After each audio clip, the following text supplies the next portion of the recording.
आप सभी का हमारे चैनल ट्रिकी गुरुजी पर हार्दिक स्वागत है। जैसा कि हमने अभी स्वर संधि हमने करवाई दी आपको, तो आज इसी सीरीज़ के अंदर, संधि की सीरीज़ के अंदर आज हम आपको कराएंगे कौन सी, व्यंजन संधि। ओके, तो चलिए अपने क्लास को शुरू करते हैं। तो आपको गाइस पहले ये पता होना चाहिए कि व्यंजन संधि के अंदर सबसे पहले आपको वर्णमाला पूरी याद होनी चाहिए। क्या याद होनी चाहिए आपको? हिंदी वर्णमाला सारी याद होनी ही चाहिए, तभी आपको सारी चीज़ें होंगी। जैसे अब इसमें कुछ टर्म्स आएंगे, जैसे क वर्ग क्या होता है, च वर्ग क्या होता है, ट वर्ग क्या होता है, त वर्ग क्या होता है और प वर्ग क्या होता है। तो इसके अंदर क्या है, जैसे क वर्ग है तो क वर्ग के अंदर कौन से आते हैं? क, ख, ग, घ, र।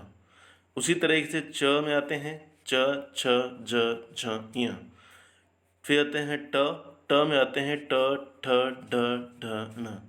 फिर उसी तरीके से त और उसी तरीके से आपके प। ठीक है।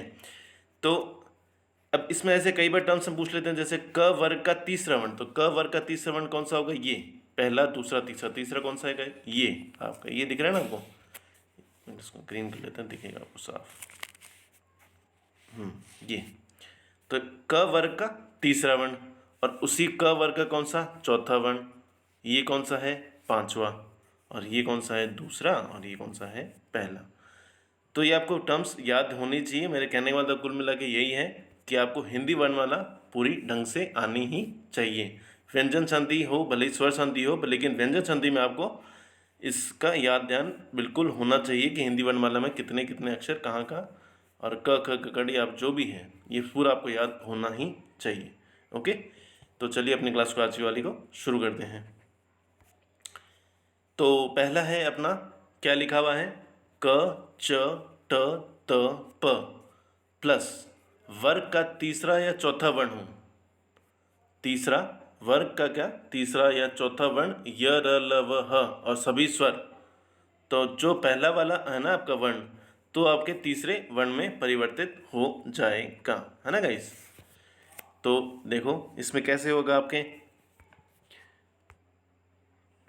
यहाँ पे कहना क्या चाहता है कि जैसे क है, च है, ट है, त है, प है, व प्लस के इस साइड ये आए हैं। ठीक है। और दूसरी साइड तीसरा या चौथा वर्ण जो मैंने आपको जस्ट पहले बताया था, य, र, ल, व, ह और सभी स्वर। एक बार वापस देख लेते हैं इसको। जैसे तीसरा चौथा वर्ण कौन सा है आपका? इसमें आपका ये है, ये देखिए तीसरा चौथा वर्ण ग, घ, ज, झ, ड, ढ, द, ध, भ, भ। ठीक है। तो ये है, तो ये आए प्लस के बाद में, तो क्या होगा आपका? प्रथम वर्ण। प्रथम वर्ण कौन सा? प्रथम वर्ण आपका ये है। जैसे क हो गया, च हो गया, ये किस वर्ण में हो जाएगा? तीसरे वर्ण में आ जाएगा। जैसे कि गाइस इसमें देखो, तो पहले वर्ण का तीसरे में, तो पहले वर्ण का क का क्या हो जाएगा? ग। उसी तरह से च का क्या हो जाएगा? ज। उसी की तरह ट का क्या हो जाएगा गाइस? ये ड। उसी की तरह त का होगा द, और प का होगा क्या? ब। ये होगा। अब आपने एग्जाम्पल्स देखेंगे तो उससे आपको और तरीके से समझ में आ जाएगा। लीजिए, जैसे सत, सत प्लस विचार, तो त है त, तो त के अगला विचार क्या होता है इसमें? तीसरा वर्ण कौन सा? त, थ, द। तो त, थ, द क्या आता है? The, the. ठीक है। तो सत प्लस विचार, तो यहाँ पे आ गया त, त प्लस यहाँ पे कौन सा है? ई है। कोई सा भी स्वर हो सकता है ना आपका, ई। तो त प्लस ई हो गया आपका, क्या हो गया गाइज? तो आपके हो गया ये द आधा और व, तो ये आपका व आ गया, तद्धिचार। ठीक है। उसी तरीके से सत, चित प्लस आकार, तो त का क्या बदल जाएगा अपना? द बदल जाएगा, आकार का आकार है ही, तो चिदाकार। उसी तरीके से अपने सत प्लस गुरु, तो सत का त का क्या हो गया? द, और गुरु का नीचे चला गया यहाँ पे। ठीक है, क्योंकि ग पूरा है, यहाँ पे द आधा है ना? तो उसी तरीके से सत प्लस उपदेश, सदुपदेश, है ना? तो सत प्लस उपदेश क्या हो गया? सदुपदेश हो गया। ओके गाइस, तो अपने चलते हैं हम नेक्स्ट स्लाइड के ऊपर। अब ना आता है दिक प्लस अंबर। तो हमने पढ़ा था अभी, जैसे क का क्या हो जाएगा? क ख, देखिए अभी उसको याद करो, क ख ग, तो आगे ग, तो आगे क्या आएगा? ग। तो तिक प्लस अंबर दिगंबर। उसी तरीके से वाक प्लस ईश, क का क्या होगा, ग होगा, तो वागीश हो गया ना। उसी तरीके से दिक प्लस गज, क का क्या होगा, ग, वो भी ग कौन सा, हलंत वाला, ग यानी आधा, तो दिक प्लस गज दिग्गज। अच प्लस अंत, तो च का क्या होता है, च छ ज, च छ ज होता है आपका, है ना। तो अजंत हो गया। च का अगेन क्या हो जाएगा, च प्लस आदि, तो च प्लस आदि, अच प्लस वाई, अच प्लस आदि क्या हो जाएगा आपका, अचादि हो जाएगा। ठीक है गाइस, तो ये हो गया आपका। मुझे उम्मीद है कि आपको समझ में आ रहा होगा, है ना। उसी तरीके से हम नेक्स्ट स्लाइड में देख लेते हैं। अभी सभी वर्ड्स को देख लेते हैं ना। तो ट का क्या होगा, ट ठ ड, ट ठ ड, तो ट का क्या हो जाएगा, षट प्लस आनंद षडा नन हो गया। उसी तरीके से षट प्लस यंत्र क्या हो गया, षड्यंत्र। उसी तरीके से षट प्लस अंग षडंग। सुप प, और प का क्या होता है, प फ ब, प फ ब, तो ब के नीचे हलंत, तो सुप प्लस अंत, तो सुबंत हो गया। उसी तरीके से अप प्लस जय, अब्ज, अब्ज हो गया, है ना, जैसे कमल बोलते हैं जैसे। और अप प्लस द, अब्द हो गया, है ना। और तत् प्लस रूप, तद्रूप। ठीक है, ओके। अब चलते हैं नेक्स्ट स्लाइड के ऊपर। अब इसमें क्या कहेगा आपको कि किसी वर्ग के पहले वर्ण का, ये दूसरा रूल है, वो पहला रूल था आपका, ठीक है। पहले रूल के अपने 3 जो जितने भी भाग हो सकते थे, जितने आपके एग्जाम्पल्स हो सकते थे, हमने आपको बता दिए, ठीक है। और किसी वर्ग के पहले वर्ण का मेल अनुनासिक वर्ण से हो तो उसके उसी वर्ग के 5वें वर्ण से होगा। तो कहने का मतलब क्या कि आपके इस साइड क वर्ग है, किसी वर्ग के पहले वर्ण कौन सा है आपका, क वाला ही है ना। जैसे आपने पहले वर्ण पढ़ा था, इसमें अभी हमने जैसे इस स्लाइड को ये लिया है, देखो ये है आपका पहला वर्ण, ये ये है आपका पहला वर्ण, है ना। तो ये किस चीज में बदल जाएगा, आपके 5वें वर्ण में बदल जाएगा। 5वें वर्ण में, तो 5वां वर्ण कौन सा होता है, तो सर 5वां वर्ण आपने बताया नहीं। तो 5वां वर्ण कौन सा है आपका, 5वां वर्ण आपका ये है, ग्रीन से कर देते हैं इसको, ये है आपका, ये है, तो ये है आपका, ठीक है। तो क का क्या हो जाएगा, इया हो जाएगा, च का इया, ट का ण, त का न, प का म हो जाएगा। अनुनासिक जो ऊपर आपने मात्रा लगती है, ये आपने जैसे बोलते हैं म न, ये। अब मैं होप, मुझे उम्मीद है कि आपको समझ में आ रहा होगा। अनुनासिक वर्ण किसे कहते हैं, जिसके ऊपर जिसकी मात्रा किसके ऊपर आती है, जैसे न के होके, न के ऊपर अपने मात्रा लगती है ना, अम की, तो अनुनासिक की मात्रा ये रही, आपको दिखाऊँ, अनुस्वार जो से कहते हैं, ठीक है, ओके। तो अब अपन देखते हैं एग्जाम्पल्स को, जैसे वाक प्लस मैं, तो वाक प्लस मैं वांग में, तो क का क्या हो गया, हूँ मैं हो गया, है ना। उसी तरीके से प्राक, तो क का क्या बदल जाएगा आपके, इसमें बदल जाएगा, हूँ में बदल जाएगा इसको, है ना, इसको इसमें। ये पंचम वर्ण है, तो पंचवें वर्ण में आ जाएगा पंच प्लस मुख पराग मुख, तिक प्लस नाथ दिगन्नाथ, है ना।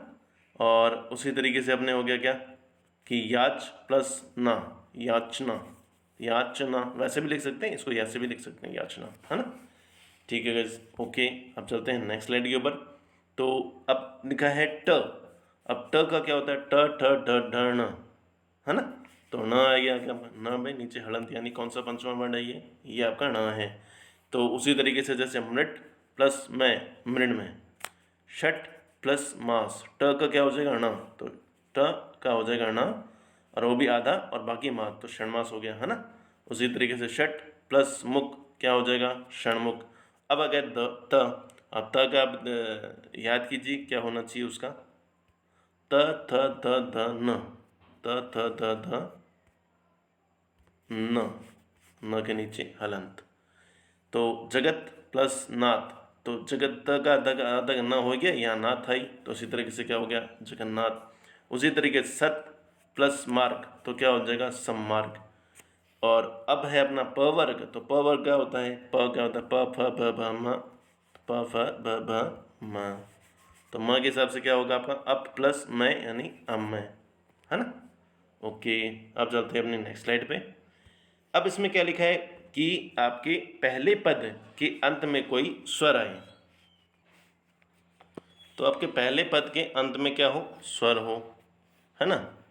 और उसके बाद में आगे अगले वाले शब्द के पहला वर्ण क्या हो आपका छ, तो छ की जगह आपके क्या हो जाएगा, आधा च का आगमन हो जाएगा। तो छ तो आपका वही रहेगा, लेकिन उसके आगे क्या लग जाएगा, च भी लग जाएगा।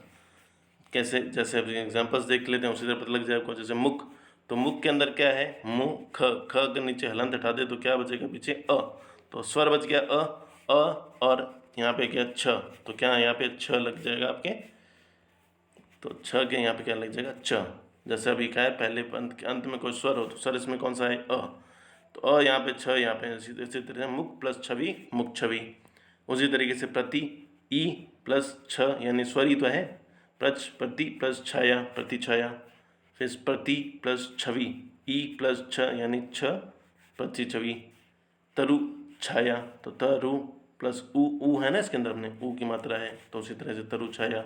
मात्र त्रि यानी री होता तो है यही है, पर इसको लिखते कैसे हैं हमने, री इस तरीके से लिखते हैं ना इसको, री में, ठीक है। तो इसमें अपने री आ गया, तो मातृ प्लस छाया तो क्या हो गया, मात्र छाया हो गया। ओके गाइस, अब हम चलते हैं नेक्स्ट स्लाइड के ऊपर। यदि किसी पद के अंत में त हो, यदि किसी पद के अंत में त हो, पश्चात में श आ जाए, तो जो त है वो च में और जो वो श है वो छ में। तो कहने का मतलब, कहना क्या चाहता है ये आपको, ये कहना चाहता है आपको, जैसे जो त है ना, जैसे आपकी क्या लिखा है यहाँ पे, त अगर है तो उसके पश्चात श आए, यानी जो त है उसके बाद आप क्या लिखना है, श दिख रहा है ना आपको, श। तो जो त है, जो त है आपका वो किस में बदल जाएगा, च में। और जो आपका छ है, जो आपका श है, जो आपका श है वो आपको बदल जाएगा किसमें, छ में बदल जाएगा, है ना। अभी देख लेते एग्जाम्पल से आपको समझ में आ जाएगा। जैसे उत प्लस शिष्ट, तो इसमें उत त यहाँ पे भी है, त यहाँ पे लिखा हुआ आपका, ठीक है। उसी तरीके से श, तो श कौन सा है ये, उसके पश्चात क्या आ जाए श, तो श भी आ गया, दोनों कंडीशन हो गई। तो त का क्या हो जाएगा आपके आधा च, और श का क्या हो जाएगा छ, तो उत प्लस शिष्ट उच्छिष्ट। उसी तरीके से नेक्स्ट एग्जाम्पल में देख लेते हैं, तत् प्लस शिव, तो त का क्या हो जाएगा अपने, त का हो गया च, और श का हो गया छ, तो शिव। अब हम देख लेते हैं नेक्स्ट एग्जाम्पल। जैसे अपने को पता है त, तो उत इधर होना चाहिए, त इधर होना चाहिए, आधा श, तो ये है कैसा, ये ऐसे लिखा हुआ है, श्वास, है ना। इसको इस तरीके से लिख सकते हैं। तो आधा कितना है, यहाँ पे क्या है, श है यह, ठीक है, और इधर क्या है, त है, तो त और श की कंडीशन हो गई, तो त किस में बदल जाएगा, वो च में, और आपके ये श बदल जाएगा आपके छ में, तो उच्छ्वास हो गया आपका, ठीक है। ओके, फिर आप अपना नेक्स्ट है, जैसे कई बार पूछ लेते हैं इसके अंदर, आप ऐसे कौन सा शब्द है जिसमें तीन भागों में संधि हुई है। यहाँ देखो श्रीमत प्लस शरत प्लस चंद्र, तो देखो इसके अंदर दोनों कंडीशन पूरी हो रही हैं। देखो इसमें आ गया अपना त का हो गया, इसका नेक्स्ट अपने जो रूल है उसका भी रूल इसके अंदर आ जाएगा। देखो जैसे त का है, त के बाद श आ गया, तो त के बाद श, यहाँ त किस में बदल जाएगा आपके च में, वो आपको दिख रहा होगा यहाँ पे। उसी के बाद जो श है, तो श किस में बदल गया आपके छ में। लेकिन एक और है आपके, जैसे त के बाद अगर च आए, तो त के बाद अगर च आए तो त किस में बदल जाएगा आपके च में बदल जाएगा। तो उसी तरीके से आपके यहाँ पे क्या हो गया आपके, ये देखिए, तो ये त किस में बदल गया आपके च में बदल गया, और चंद्र तो है ही। उसी तरीके से ये श्रीमत चंद्र हो गया। ओके, अब आपको नेक्स्ट है जो ये, तो नेक्स्ट आपको जो आपको एग्जाम्पल दिया गया है, इसका आंसर आपको कमेंट बॉक्स के अंदर लिखना है, इसका अंदर आंसर आपके आएगा क्या, है ना। उम्मीद है आपको समझ में आ रहा होगा, है ना। अब हम चलते हैं नेक्स्ट स्लाइड के ऊपर। अब आपका कौन सा रूल है, ये रूल है, जैसे यदि त क यानी त या क के बाद ह हो, तो त के स्थान पर द और ह के स्थान पर ध हो जाता है। त के स्थान पर, एक सेकेंड, त और क के बाद तो ऐसा नहीं, ऐसा कोई रूल है ही नहीं।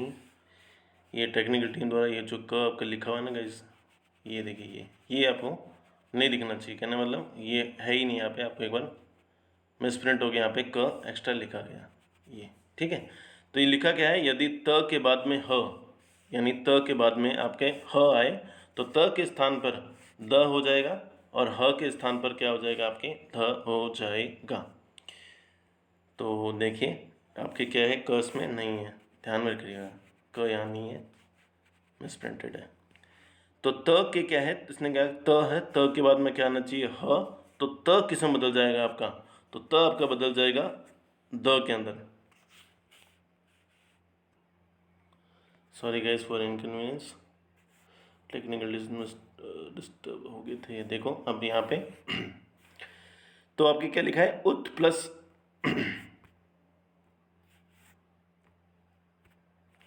उत प्लस हृत। तो उत प्लस हृत का क्या हो जाएगा, तो त का क्या हो जाएगा द, और आपका ह का क्या हो जाएगा, ध हो जाएगा। तो उसको हम वो तरीके से लिख सकते हैं, जैसे उ द, ये ऐसे लिखा हुआ है, ये देखिए उद्धृत, ये ऐसे लिखा हुआ है उद्धृत। तो उसके इस तरीके से लिख सकते हैं, उद्धृत ऐसा भी लिख सकते हैं। तो किसका हो गया अपने, ये इसके नीचे हलंत भी तो है ना। तो त का क्या हो गया, द हो गया आपका, और जो ह है, ह का क्या हो गया, ध हो गया। तो उद्धृत, उसी तरीके से उद्धृत लिखा हुआ है। उसी तरीके से हम नेक्स्ट हैं, उत प्लस हार क्या हो जाएगा, उद्धार। ऐसे क्या लगे, इसको लिख देंगे ना, ऐसे उद्धार कैसे लिखते हैं, उद आधा ध धा र, उद्धार, इस तरीके से लिखते हैं, है ना।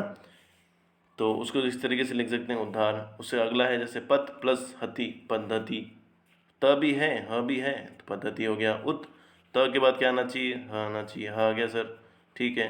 तो उद्धत हो गया आपका, है ना। आई होप आपको समझ में आ रहा होगा। अब अपन चलते हैं नेक्स्ट रूल के ऊपर। तो अगला क्या है, आपको दिया हुआ है, इसमें पहला दिया कि जैसे पहले शब्दांश में सम उपसर्ग हो, पहले शब्दांश में सम उपसर्ग हो, है ना। और दूसरे उसके बाद में क्री धातु हो। क्री धातु का मतलब जैसे होता है, जैसे कार हो गया, कारण हो गया, कृति हो गया, कारक हो गया, इस टाइप के शब्द होते हैं। तो उनके मैंने क्री धातु वाले वो शब्द बोले जाते हैं। तो धातु से बनने वाले शब्द आ जाएं तो स का आगमन हो जाता है, इसमें कुछ हटता नहीं है, बस स का क्या है, आधे जो स का उसका आगमन हो जाता है। जैसे सम प्लस कार, संस्कार। तो सम एज इट इज रहा ना, सम का क्या ऊपर चला गया मात्रा में, और स का आगमन हो गया आधे स का, तो स, तो संस्कार हो गया। इसने कंडीशन ही क्या है, पहला क्या होना चाहिए, सम होना चाहिए, बाद में क्या होना चाहिए, क्री धातु। तो क्री धातु आपके पास में है ही, और यहाँ पे सम है, तो सम हो गया यहाँ पे। तो सम का क्या है, समकरण, तो संस्करण हो गया। उसी तरीके से सम प्लस कृति, संस्कृति हो गया। उसी तरीके से सम प्लस कारक। अब आप बताओ इसका क्या होगा। तो आपको तो एक एग्जांपल ये दिया है होमवर्क के लिए, आपके होमवर्क कह दो या कमेंट बॉक्स के अंदर कह दो एक उसका, और एक और आपको पहले भी दिया था। बस आपको ध्यान में क्या रखना है आपको, कि पहला आपका जो पंचम वर्ण है, पहला तो क वर्ग आपको पता होना चाहिए, क वर्ग, ट वर्ग, ठ वर्ग कौन सा होता कौन सा है, पहली बात तो ये। और उसके बाद आपको ये पूरी वर्णमाला आपको ढंग से आनी चाहिए, है ना। और दूसरा ये कि आपका पंचम वर्ण कौन सा है ना। पंचम वर्ण आपका ये है, और बाकी आपको वर्णमाला आपको मैंने बता ही दिया, वर्णमाला को ढंग से आनी भी चाहिए। और क वर्ग कौन सा होता है, च वर्ग कौन सा होता है, ट त प वर्ग कौन सा होता है। Okay okay, thanks for watching our video.